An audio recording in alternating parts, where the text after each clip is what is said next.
Friends, ಒಂದ್ಸಲ ಊಹೆ ಮಾಡ್ಕೊಳ್ಳಿ, 25 ಜನ ಒಂದು ಬ್ಯಾಂಕ್ ಕೆಳಗಡೆ 3 ತಿಂಗಳುಗಳವರೆಗೆ ಕಷ್ಟಪಟ್ಟು ಒಂದು ಸುರಂಗ ಮಾರ್ಗವನ್ನ ಕೊರೆದು ಲೈಟ್ಸ್ ಗಳನ್ನ, ವುಡನ್ ಸಪೋರ್ಟ್ಸ್ ಮತ್ತು ಆಕ್ಸಿಜನ್ಗೋಸ್ಕರ ಏರ್ ಸರ್ಕ್ಯುಲೇಷನ್ ಅನ್ನು ಕೂಡ ಇನ್ಸ್ಟಾಲ್ ಮಾಡಿ ಒಂದು ಸರಿಯಾದ ದಿನವನ್ನು ನೋಡಿ ಆ ಬ್ಯಾಂಕಿನಿಂದ ಸರಿಸುಮಾರು $160 ಮಿಲಿಯನ್ ಗಳಷ್ಟು ದುಡ್ಡನ್ನ ಲಾಕರ್ ಅನ್ನ ಮುರಿಯದೆ, ಅಲಾರಾಂ ಹೊಡೆದುಕೊಳ್ಳದೆ ಸೈಲೆಂಟ್ ಆಗಿ ಕಳ್ತನ ಮಾಡ್ತಾರೆ. ನಂತರ ಬ್ಯಾಂಕ್ ನವರು ಬಂದು ವಾಲ್ಟ್ ಅನ್ನ ತೆರೆದು ನೋಡಿದ್ರೆ ಎಲ್ಲವೂ ಖಾಲಿಯಾಗಿರುತ್ತೆ. ಆ ವಾಲ್ಟ್ ಪಕ್ಕದಲ್ಲಿ ಭೂಮಿಯಲ್ಲಿ ಒಂದು ಅತಿ ದೊಡ್ಡ ರಂಧ್ರ ಬಿದ್ದಿರುತ್ತೆ. ಕೇಳ್ತಾ ಇದ್ರೆ ಯಾವುದೋ ಒಂದು ಸಿನಿಮಾ ಸ್ಟೋರಿ ತರ ಅನ್ಸ್ತಾ ಇದೆ ಅಲ್ವಾ? ಬಟ್ ಇದು ಸಿನಿಮಾ ಅಲ್ಲ, ಬ್ರೆಜಿಲ್ ನಲ್ಲಿ ನಡೆದಿರುವ ರಿಯಲ್ ಸ್ಟೋರಿ. ಅಂಡ್ ಇನ್ನೊಂದು ಘಟನೆಯನ್ನು ಕೂಡ ಊಹೆ ಮಾಡ್ಕೊಳ್ಳಿ. ಒಬ್ಬ ವ್ಯಕ್ತಿ ಒಂದು ಕಮರ್ಷಿಯಲ್ ಫ್ಲೈಟ್ ಅನ್ನ ಸೈಲೆಂಟ್ ಆಗಿ ಹೈಜಾಕ್ ಮಾಡಿ $2 ಲಕ್ಷ ಗಳನ್ನ ದೋಚ್ಕೊಂಡು ಯಾರಿಗೂ ಸಿಗದ ಹಾಗೆ ವಿಮಾನ ಗಾಳಿಯಲ್ಲಿದ್ದಾಗಲೇ ಸಡನ್ ಆಗಿ ಮಾಯವಾದ್ರೆ ಹೇಗಿರುತ್ತೆ? ಹೌದು, ಇದು ಕೂಡ ಒಂದು ರಿಯಲ್ ಸ್ಟೋರಿನೇ. ಸೊ ಇವತ್ತು ನಾವು ಈ ವಿಡಿಯೋದಲ್ಲಿ ಇಂತಹ 10 ಅತಿ ದೊಡ್ಡ ರಾಬರಿಗಳ ಬಗ್ಗೆ ತಿಳಿದುಕೊಳ್ಳಲಿದ್ದೇವೆ. ಈ ರಾಬರಿಗಳು ಯಾವುದೇ ಸಿನಿಮಾಗಳಿಗೆ ಕಮ್ಮಿ ಇರಲ್ಲ. ಇನ್ಫ್ಯಾಕ್ಟ್ ಸಿನಿಮಾಗಳು ಕೂಡ ಇವುಗಳ ಮುಂದೆ ಜುಜುಬಿ ಅಂತಾನೆ ಹೇಳ್ಬೋದು. ಆದ್ರಿಂದ ವಿಡಿಯೋ ತುಂಬಾ ಅಂದ್ರೆ ತುಂಬಾ ಇಂಟ್ರೆಸ್ಟಿಂಗ್ ಅಂಡ್ ಇನ್ಫಾರ್ಮೇಟಿವ್ ಆಗಿರುತ್ತೆ. ಮಿಸ್ ಮಾಡದೆ ಕೊನೆವರೆಗೂ ನೋಡಿ. ಹಾಗೆ ವಿಡಿಯೋ ಇಷ್ಟವಾದ್ರೆ ತಪ್ಪದೆ ವಿಡಿಯೋಗೂ ಒಂದು ಲೈಕ್ ಕೊಟ್ಟು ನಮ್ಮನ್ನ ಸಪೋರ್ಟ್ ಮಾಡೋದು ನಮ್ಮ ಹತ್ರ ಮರಿಬೇಡಿ. ಸೊ ಲೇಟ್ ಮಾಡದೆ let's get it the video.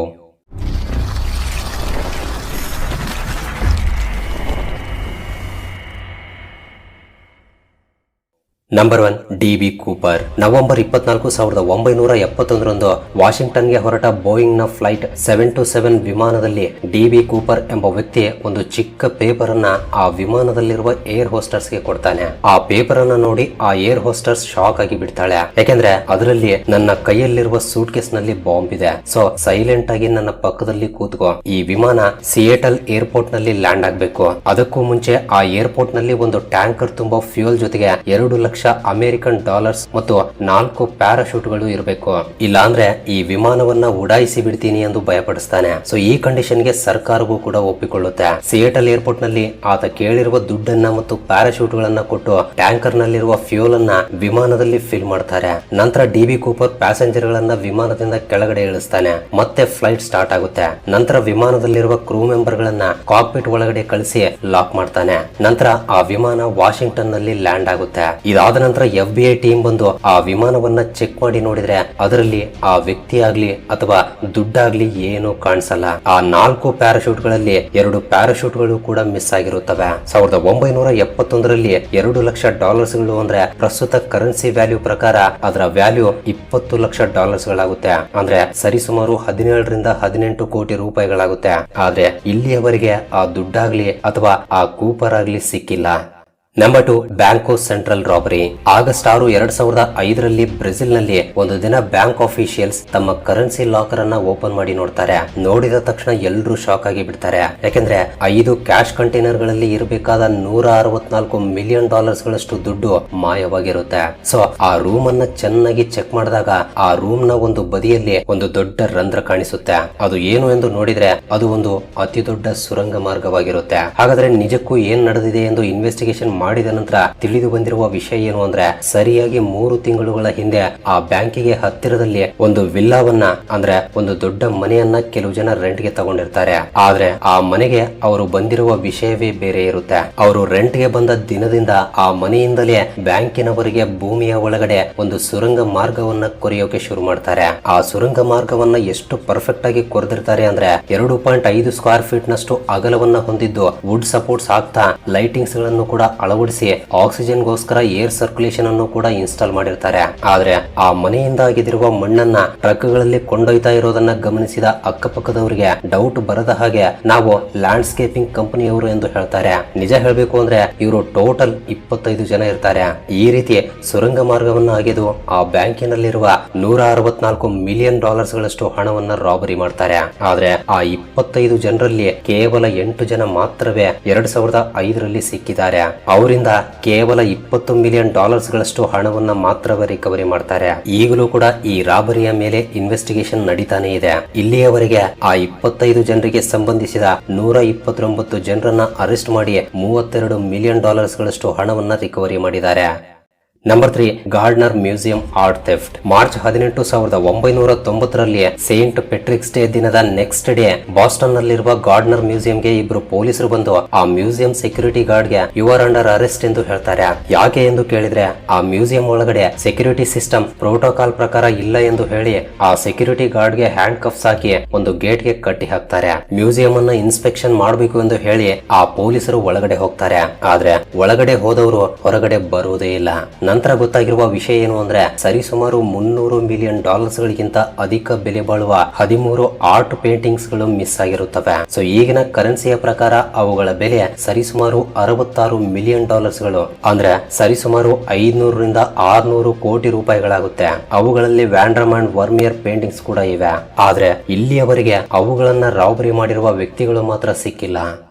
Number 4 pink panthers. Pink panthers ಎಂಬ 3 ಜನ ಹೆಂಗಸರ ರಾಬರಿ ಗ್ಯಾಂಗ್ ಈ ಪ್ರಪಂಚದ ಟೋಟಲ್ 20 ದೇಶದಲ್ಲಿರುವ 120 ಡೈಮಂಡ್ ಸ್ಟೋರ್ಸ್ ಗಳಲ್ಲಿ ಕೆಲವು $100 ಮಿಲಿಯನ್ ಗಳಷ್ಟು ಬೆಲೆ ಬಾಳುವ ಡೈಮಂಡ್ಸ್ ಗಳನ್ನ ದೋಚಿಕೊಂಡಿದ್ದಾರೆ. ನಿಜ ಹೇಳಬೇಕು ಅಂದ್ರೆ ಇವರು ಹೆಂಗಸರೇ ಅಲ್ಲ, ಹೆಂಗಸರ ವೇಷವನ್ನ ಹಾಕಿಕೊಂಡಿರುವ ಗಂಡಸರೇ. ಇವರು ತುಂಬಾ ಕ್ರಿಯೇಟಿವ್ ಆಗಿ ಲಾಕರ್ಸ್ ಗಳನ್ನ ಕಳ್ತನ ಮಾಡ್ತಾ ಇದ್ರು, ತುಂಬಾ ಬುದ್ಧಿವಂತಿಕೆಯಿಂದ ತಪ್ಪಿಸಿಕೊಳ್ತಾ ಇದ್ರು. ಸೊ ಇವರು ಪಾಪ್ಯುಲರ್ ಆಗೋಕೆ ಕಾರಣವಾದ ರಾಬರಿ ಯಾವುದು ಅಂದ್ರೆ ಲಂಡನ್ನಿನಲ್ಲಿ $500 ಮಿಲಿಯನ್ ಗಳಷ್ಟು ಬೆಲೆ ಬಾಳುವ ಡೈಮಂಡ್ ಅನ್ನ ಫೇಸ್ ಕ್ರೀಮ್ ಬಾಕ್ಸ್ ನಲ್ಲಿ ಇಟ್ಟು ದೋಚಿಕೊಳ್ತಾರೆ.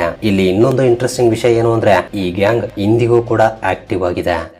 Number 5 vacuum gang. ಅಮೆರಿಕದಲ್ಲಿರುವ ಮೋನೋಪ್ರಿಕ್ಸ್ ಎಂಬ ಒಂದು ಸೂಪರ್ ಮಾರ್ಕೆಟ್ ಚೈನ್ ನಲ್ಲಿ ಕ್ಯಾಶ್ ಡೆಲಿವರಿ ಚಾನಲ್ ನಿಂದ ಈ ವ್ಯಾಕ್ಯೂಮ್ ಗ್ಯಾಂಗ್ ಸರಿಸುಮಾರು $8 ಲಕ್ಷ ಗಳನ್ನ 15 ಸ್ಟೋರ್ಸ್ ಗಳಿಂದ ಕಳ್ತನ ಮಾಡಿದ್ದಾರೆ. ಇವರು ಈ ರಾಬರಿಗಳನ್ನ ತುಂಬಾ ಕ್ರಿಯೇಟಿವ್ ಆಗಿ ಸೈನ್ಸ್ ಅನ್ನ ಬಳಸಿಕೊಂಡು ಮಾಡಿದ್ದಾರೆ. ಹೇಗೆ ಅಂದ್ರೆ ಸೂಪರ್ ಮಾರ್ಕೆಟ್ ಗಳಲ್ಲಿ ಕ್ಯಾಶಿಯರ್ ಗಳು ಸಾಯಂಕಾಲ ಕ್ಯಾಶ್ ಕೌಂಟರ್ ಕ್ಲೋಸ್ ಮಾಡಿದ ನಂತರ ಆ ದುಡ್ಡನ್ನೆಲ್ಲ ಒಂದು ಎನ್ವಲಪ್ ನಲ್ಲಿ ಇಟ್ಟು ಒಂದು ಟ್ಯೂಬ್ ನಲ್ಲಿ ಹಾಕ್ತಾ ಇರ್ತಾರೆ. ಆ ಎನ್ವಲಪ್ಸ್ ಎಲ್ಲವೂ ಕೂಡ ಒಂದು ಸಕ್ಷನ್ ಟ್ಯೂಬ್ ಮೂಲಕ ಮೇನ್ ವಾಲೆಟ್ ಗೆ ಬಂದು ಬೀಳ್ತಾ ಇದ್ವು. ಸೊ ಈ ರಾಬರ್ ಗಳು ಏನ್ ಮಾಡ್ತಾ ಇದ್ರು ಅಂದ್ರೆ ಆ ಸಕ್ಷನ್ ಟ್ಯೂಬ್ ಗೆ ಒಂದು ಡ್ರಿಲ್ ಮಿಷನ್ ಸಹಾಯದಿಂದ ತೂತು ಹಾಕಿ ಮಾಡಿಫೈ ಮಾಡಿರುವ ಒಂದು ಪವರ್ಫುಲ್ ವ್ಯಾಕ್ಯೂಮ್ ಕ್ಲೀನರ್ ನಂತಹ ಮಷೀನ್ ಅನ್ನ ಆ ಟ್ಯೂಬ್ ಒಳಗಡೆ ಇಟ್ಟು ಮಧ್ಯದಲ್ಲೇ ಆ ದುಡ್ಡನ್ನ ಕಳ್ತನ ಮಾಡ್ತಾ ಇದ್ರು. ಇಲ್ಲಿ ಇನ್ನೊಂದು ಇಂಟ್ರೆಸ್ಟಿಂಗ್ ವಿಷಯ ಏನು ಅಂದ್ರೆ ಈ ಮೋನೋಪ್ರಿಕ್ಸ್ ಕಂಪನಿಯವರು ಇಂದಿಗೂ ಕೂಡ ಆ ಕ್ಯಾಶ್ ಡೆಲಿವರಿ ಸಿಸ್ಟಮ್ ಅನ್ನ ಬದಲಾಯಿಸಿಲ್ಲ. ಯಾಕೆಂದ್ರೆ ಅದಕ್ಕೆ $1 ಮಿಲಿಯನ್ ಗಳಷ್ಟು ದುಡ್ಡು ಖರ್ಚಾಗುತ್ತೆ ಎಂದು ಬದಲಾಯಿಸಿಲ್ವಂತೆ.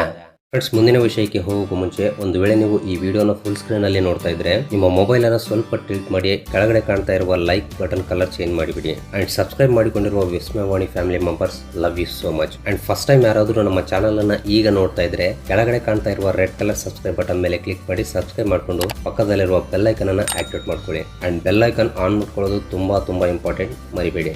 Number 6 Carl Gugasian. ಅಮೆರಿಕದಲ್ಲಿರುವ ಕಾರ್ಲ್ ಗುಗಾಶಿಯನ್ ಎಂಬ ವ್ಯಕ್ತಿ ತನ್ನ 15 ವರ್ಷ ವಯಸ್ಸಿನಿಂದ 40 ವರ್ಷ ವಯಸ್ಸಿನವರೆಗೆ ಬಹಳಷ್ಟು ಬ್ಯಾಂಕ್ ಗಳನ್ನ ಲೂಟಿ ಮಾಡಿದ್ದಾನೆ. ಸರಿಸುಮಾರು $2 ಮಿಲಿಯನ್ ಗಳಷ್ಟು ಹಣವನ್ನ ದೋಚಿಕೊಂಡಿದ್ದಾನೆ. ಕೊನೆಯದಾಗಿ ಆತ ಸಿಕ್ಕಿದ್ದು ಇಬ್ಬರು ಟೀನೇಜ್ ಹುಡುಗರು ಒಂದು ಪಾರ್ಕ್ ನಲ್ಲಿ ಆಟ ಆಡ್ತಾ ಇರುವಾಗ ಈ ವ್ಯಕ್ತಿಯ ಗನ್ಸ್ ಮತ್ತು ಮಾಸ್ಕ್ ಇರುವ ಬ್ಯಾಗ್ ಒಂದು ಕಾಂಕ್ರೀಟ್ ಡ್ರೈನೇಜ್ ಪೈಪ್ ನಲ್ಲಿ ಆ ಹುಡುಗರಿಗೆ ಸಿಗುತ್ತೆ. ಸೊ ಅದರ ಮೇಲಿರುವ ಫಿಂಗರ್ ಪ್ರಿಂಟ್ಸ್ ಆಧಾರದ ಮೇಲೆ ಆ ವ್ಯಕ್ತಿ ಸಿಕ್ಕಿ ಬೀಳ್ತಾನೆ. ಈ ವ್ಯಕ್ತಿ ಸರಿಸುಮಾರು 17 ವರ್ಷಗಳವರೆಗೆ ಜೈಲು ಶಿಕ್ಷೆಯನ್ನು ಅನುಭವಿಸಿದ ನಂತರ ಈತನ ಒಳ್ಳೆಯ ನಡತೆಯ ಕಾರಣದಿಂದ ಮೇ 5, 2017 ಅಂದ್ರೆ ತನ್ನ 69ನೇ ವಯಸ್ಸಿನಲ್ಲಿ ರಿಲೀಸ್ ಆಗ್ತಾನೆ. Number 7 Baker Street robbery. ಲಂಡನ್ನಿನಲ್ಲಿರುವ ಬೇಕರ್ ಸ್ಟ್ರೀಟ್ ಬ್ಯಾಂಕ್ ಲಾಕರ್ ಅನ್ನ ಅಂಡರ್ ಗ್ರೌಂಡ್ ನಲ್ಲಿ ಒಂದು ರಾಬರಿ ಟೀಮ್ ಸುರಂಗ ಮಾರ್ಗವನ್ನ ಕೊರೆದು ಅದರ ಮುಖಾಂತರ ಸರಿಸುಮಾರು $3 ಮಿಲಿಯನ್ ಗಳಷ್ಟು ದುಡ್ಡನ್ನ ದೋಚಿಕೊಳ್ತಾರೆ. ಆ ದಿನ ಅಲ್ಲಿರುವ ಪೊಲೀಸ್ ರೇಡಿಯೋ ಆಪರೇಟರ್ ತನ್ನ ಡಿವೈಸ್ ನಲ್ಲಿ ಕಳ್ಳರು ತಮ್ಮ ವಾಕಿ ಟಾಕಿಯಲ್ಲಿ ಮಾತನಾಡಿಕೊಂಡಿರುವ ವಿಷಯಗಳನ್ನ ಕ್ಯಾಪ್ಚರ್ ಮಾಡ್ತಾನೆ. ಸೊ ಈ ವಿಷಯವನ್ನ ಕೇಳಿದ ಪೊಲೀಸರು ಆ ಊರಿನಲ್ಲಿರುವ 700 ಬ್ಯಾಂಕುಗಳನ್ನ ಸರ್ಚ್ ಮಾಡ್ತಾರೆ. ಅದೇ ರೀತಿ ಇವರು ಕಳ್ತನ ಮಾಡ್ತಾ ಇರುವ ಬ್ಯಾಂಕಿಗೂ ಕೂಡ ಬರ್ತಾರೆ. ಆದ್ರೆ ಲಾಕರ್ ಡೋರ್ ಡ್ಯಾಮೇಜ್ ಆಗದೆ ಇರೋದ್ರಿಂದ ಪೊಲೀಸರಿಗೆ ಡೌಟ್ ಬರಲ್ಲ. ನಂತರ ಎಲ್ಲರೂ ಸಿಕ್ಕಿ ಬೀಳ್ತಾರೆ. ಆದ್ರೆ ಆ ಗ್ಯಾಂಗ್ ಲೀಡರ್ ಮಾತ್ರ ಇಲ್ಲಿಯವರೆಗೂ ಸಿಕ್ಕಿಲ್ಲ. Number 8 two police man. December ತಿಂಗಳು 1968ರಲ್ಲಿ ಒಂದು ಬ್ಯಾಂಕಿನಿಂದ ಮತ್ತೊಂದು ಬ್ಯಾಂಕಿಗೆ ಸರಿಸುಮಾರು 300 ಮಿಲಿಯನ್ ಯಾನ್ಸ್ ಒಂದು ಬ್ಯಾಂಕಿನ ವ್ಯಾನ್ ನಲ್ಲಿ ಟ್ರಾನ್ಸ್ಫರ್ ಮಾಡ್ತಾ ಇರುವಾಗ ಒಬ್ಬ ಪೊಲೀಸ್ ಒಂದು ಬೈಕ್ ಮೇಲೆ ಬಂದು ಆ ವ್ಯಾನ್ ಅನ್ನ ನಿಲ್ಲಿಸಿ ಆ ವ್ಯಾನ್ ಕೆಳಗಡೆ ಬಾಂಬ್ ಇದೆ ಎಂದು ಹೇಳ್ತಾನೆ. ತಕ್ಷಣವೇ ಆ ವ್ಯಾನ್ ನಲ್ಲಿರುವ ಸೆಕ್ಯೂರಿಟಿ ಕೆಳಗಡೆ ಇಳಿದು ದೂರ ಓಡಿ ಹೋಗ್ತಾರೆ. ಆ ಬಾಂಬ್ ಅನ್ನು ಡಿಸ್ಮ್ಯಾಂಡಲ್ ಮಾಡ್ತೀನಿ ಎಂದು ಹೇಳಿ ಬೈಕ್ ಮೇಲೆ ಬಂದಿರುವ ಪೊಲೀಸ್ ಆ ವ್ಯಾನ್ ಅನ್ನ ತಗೊಂಡು ಹೋಗ್ತಾನೆ. ಅಷ್ಟೇ. ನಂತರ ಆ ವ್ಯಕ್ತಿ ಆಗ್ಲಿ ಅಥವಾ ಆ ದುಡ್ಡಿರುವ ವ್ಯಾನ್ ಆಗ್ಲಿ ಇಲ್ಲಿಯವರೆಗೂ ಕಾಣಿಸಿಲ್ಲ. ನಂತರ ಗೊತ್ತಾಗಿರುವ ವಿಷಯ ಏನು ಅಂದ್ರೆ ಅವನು ಪೊಲೀಸೇ ಅಲ್ಲ, ಅವನೊಬ್ಬ ಕಳ್ಳ. Number 9 PLO terrorist theft. 1970ರಲ್ಲಿ ಒಂದು PLO ಎಂಬ terrorist group British Bank of Middle East ನ ಒಂದು ಬದಿಯ ಗೋಡೆ ಅದರ ಪಕ್ಕದಲ್ಲಿರುವ ಚರ್ಚ್ ಜೊತೆ ಶೇರ್ ಆಗಿರುತ್ತೆ, ಅಂದ್ರೆ ಕಾಮನ್ ವಾಲ್ ಆಗಿರುತ್ತೆ. ಸೊ ಈ ಟೆರರಿಸ್ಟ್ ಗ್ರೂಪ್ ಆ ಗೋಡೆಯನ್ನ ಕೆಡವಿ 2 ದಿನಗಳವರೆಗೆ ಆ ಬ್ಯಾಂಕಿನಿಂದ ಬಂಗಾರವನ್ನ ಅಂದ್ರೆ ಗೋಲ್ಡ್ ಬಾರ್ಸ್, ಡೈಮಂಡ್ಸ್ ಈ ರೀತಿ ಟೋಟಲ್ $100 ಮಿಲಿಯನ್ ಗಿಂತ ಜಾಸ್ತಿ ಬೆಲೆ ಬಾಳುವ ಸಂಪತ್ತನ್ನ ದೋಚಿಕೊಳ್ತಾರೆ.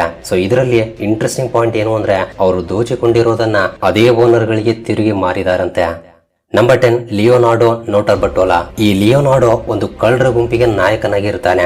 ಈ ವ್ಯಕ್ತಿ ತುಂಬಾ ಬುದ್ಧಿವಂತ ಮತ್ತು ಪ್ರೊಫೆಷನಲ್ ಪ್ಲಾನರ್ ಆಗಿರ್ತಾನೆ. ಬೆಲ್ಜಿಯಂ ನಲ್ಲಿ ಒಂದು ಬ್ಯಾಂಕಿನ ಮೇಲೆ ಫಸ್ಟ್ ಫ್ಲೋರ್ ನಲ್ಲಿ ಒಂದು ಆಫೀಸ್ ಅನ್ನ ರೆಂಟ್ ಗೆ ಪಡೆದು ಆತ ಡೈಮಂಡ್ ಮರ್ಚೆಂಟ್ ಎಂದು ಬ್ಯಾಂಕ್ ನವರನ್ನ ನಂಬಿಸಿ 3 ವರ್ಷಗಳವರೆಗೆ ತನ್ನ ಮೇಲೆ ನಂಬಿಕೆಯನ್ನ ಬೆಳೆಸಿಕೊಂಡು 24 ಅವರ್ಸ್ ಆಕ್ಸೆಸ್ ಇರುವ ಒಂದು ID ಕಾರ್ಡ್ ಅನ್ನ ಬ್ಯಾಂಕಿನಿಂದ ಪಡಿತಾನೆ. ನಂತರ ಒಂದು ಸರಿಯಾದ ದಿನವನ್ನು ಆರಿಸಿಕೊಂಡು ತನ್ನ ಟೀಮ್ ಅನ್ನ ಕರೆದು ಸರಿಸುಮಾರು $100 ಮಿಲಿಯನ್ ಗಳಷ್ಟು ಬೆಲೆ ಬಾಳುವ ಡೈಮಂಡ್ಸ್ ಗಳನ್ನ ರಾಬರಿ ಮಾಡಿಸ್ತಾನೆ. ಸೊ ಈ ಗುಂಪಿನ ಸ್ಪೆಷಾಲಿಟಿ ಏನು ಅಂದ್ರೆ ಡೈಮಂಡ್ಸ್ ಗಳನ್ನ ಕಳ್ತನ ಮಾಡುವುದು ಅಷ್ಟೇ ಅಲ್ಲದೆ ಆ ಡೈಮಂಡ್ಸ್ ಗಳನ್ನ ಮಾರೋಕೆ ಬೇಕಾಗಿರುವ ಪೇಪರ್ ವರ್ಕ್ಸ್ ಗಳನ್ನು ಕೂಡ ಕಳ್ತನ ಮಾಡ್ತಾರೆ. ಅಷ್ಟೇ ಅಲ್ಲ, ಆ ಬ್ಯಾಂಕಿನಲ್ಲಿರುವ CCTV ಫುಟೇಜ್ ಅನ್ನು ಕೂಡ ನಾಶ ಮಾಡ್ತಾರೆ.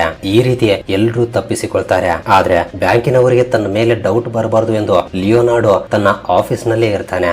ಆದ್ರೂ ಕೂಡ ಕೆಲವು ದಿನಗಳ ನಂತರ ಲಿಯೋನಾರ್ಡೋ ಮಾತ್ರವೇ ಸಿಕ್ಕಿ ಬೀಳ್ತಾನೆ. ಹೇಗೆ ಅಂದ್ರೆ ರಾಬರಿ ಮಾಡುವ ದಿನ ಲಿಯೋನಾರ್ಡೋ ಒಂದು ಸ್ಯಾಂಡ್ವಿಚ್ ನಲ್ಲಿ ಅರ್ಧ ಸ್ಯಾಂಡ್ವಿಚ್ ಅನ್ನ ಮಾತ್ರವೇ ತಿಂದು ಇನ್ನೂ ಅರ್ಧ ಸ್ಯಾಂಡ್ವಿಚ್ ಅನ್ನ ಅಲ್ಲೇ ಬಿಟ್ಟಿರ್ತಾನೆ. ಸೊ ಇನ್ವೆಸ್ಟಿಗೇಷನ್ ನಲ್ಲಿ ಆ ಸ್ಯಾಂಡ್ವಿಚ್ ಮೇಲೆ ಇರುವ DNA ಆಧಾರದ ಮೂಲಕ ಆತನನ್ನ ಅರೆಸ್ಟ್ ಮಾಡ್ತಾರೆ. ಆದ್ರೆ ಇಲ್ಲಿಯವರೆಗೂ $1 ಕೂಡ ಆತನಿಂದ ರಿಕವರಿ ಮಾಡಿಲ್ಲ. ಸೊ ಇವೇ ಈ ಪ್ರಪಂಚದಲ್ಲಿ ನಡೆದಿರುವ 10 ರಾಬರಿಗಳು. ಸೊ ನಾನು ರಾಬರಿಗಳ ಬಗ್ಗೆ ಒಳ್ಳೆ ಐಡಿಯಾಗಳನ್ನ ಕೊಟ್ಟಿದ್ದೀನಿ ಅಂತ ನೀವು ಅದನ್ನ ಟ್ರೈ ಮಾಡಬೇಡಿ. ಅಂತ ಹುಚ್ಚು ಕೆಲಸಗಳನ್ನ ಯಾವತ್ತೂ ಮಾಡಬೇಡಿ. ಇದು ಕೇವಲ ಒಂದು ನಾಲೆಜ್ ವಿಡಿಯೋ ಮಾತ್ರವೇ. ಸೊ ವಿಡಿಯೋ ಇಷ್ಟವಾಗಿದೆ ಎಂದು ಭಾವಿಸ್ತೇನೆ. ವಿಡಿಯೋ ಇಷ್ಟವಾಗಿದ್ರೆ ತಪ್ಪದೆ ವಿಡಿಯೋಗೂ ಒಂದು ಲೈಕ್ ಕೊಟ್ಟು ನಿಮ್ಮ ಫ್ರೆಂಡ್ಸ್ ಅಂಡ್ ಫ್ಯಾಮಿಲಿ ಜೊತೆ ಕೂಡ ಶೇರ್ ಮಾಡಿ. ಅಂಡ್ ಫಸ್ಟ್ ಟೈಮ್ ಯಾರಾದ್ರೂ ನಮ್ಮ ಚಾನಲ್ ಅನ್ನ ಈಗ ನೋಡ್ತಾ ಇದ್ರೆ ತಪ್ಪದೆ ಸಬ್ಸ್ಕ್ರೈಬ್ ಮಾಡ್ಕೊಂಡು ಪಕ್ಕದಲ್ಲಿರುವ ಬೆಲ್ ಐಕನ್ ಅನ್ನ ಆಕ್ಟಿವೇಟ್ ಮಾಡ್ಕೊಳ್ಳಿ. ಅಂಡ್ ವಿಡಿಯೋವನ್ನ ಕೊನೆಯವರೆಗೂ ನೋಡಿದ್ದಕ್ಕೆ love you so much guys.